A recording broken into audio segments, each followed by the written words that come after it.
அமைச்சராக இருந்தீங்கன்னா நீங்கள் வந்து சாட்சிகளை கலைப்பீங்க, ஏன்னா ஒரு இன்ஃப்ளூயன்ஷியல் பர்சனாக இருப்பீங்க.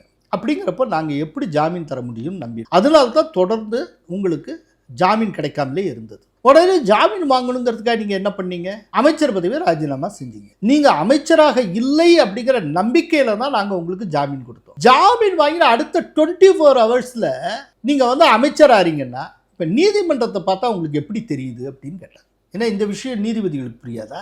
அப்போ தான் அவங்க வந்து ஒரு டெட்லைன் கொடுக்குறாங்க. வர திங்கட்கிழமை இந்த ஹியரிங் வர்றப்போ இவர் வந்து ஜாமீன் தொடர்ந்து இருக்கணுமா, ஜாமீன் அவருக்கு கிடைக்கணுமா, இல்லாட்டி அமைச்சராக தொடர்ற ஏதாவது சாய்ஸோட வர சொல்லு. இப்போ அமைச்சராகவே நீடிப்பது அப்படின்னு அவர் முடிவெடுத்திருந்தார் புழல் ஜெயிலுக்கு போயிடணும். ஏற்கனவே ஒரு 400 சொச்ச நாட்கள் அவர் அங்கே இருந்திருக்கார். அது ஆக்சுவலாக அவருக்கு பழகி போன இடமும் கூட. அதுக்கு திரும்பவும் அவர் போக வேண்டியிருந்தது. இல்லை அப்படின்னா அமைச்சர் பதவியை ராஜினாமா செய்யும். இப்போ தான் சட்ட ரீதியான வெற்றி ஒன்றை டிஎம்கே அனுபவித்து கொண்டு இருக்கிற போது இப்போ உச்ச நீதிமன்றம் தன்னுடைய சிறப்பு அதிகாரத்தை பயன்படுத்தி இவருக்கு ஜாமீனும் வழங்காமல் செய்து அமைச்சராகவும் நீடிக்க கூடாதுங்கிறதுக்கு உத்தரவு போட்டால் என்னத்துக்காகும்? மிகப்பெரிய செட்பேக்.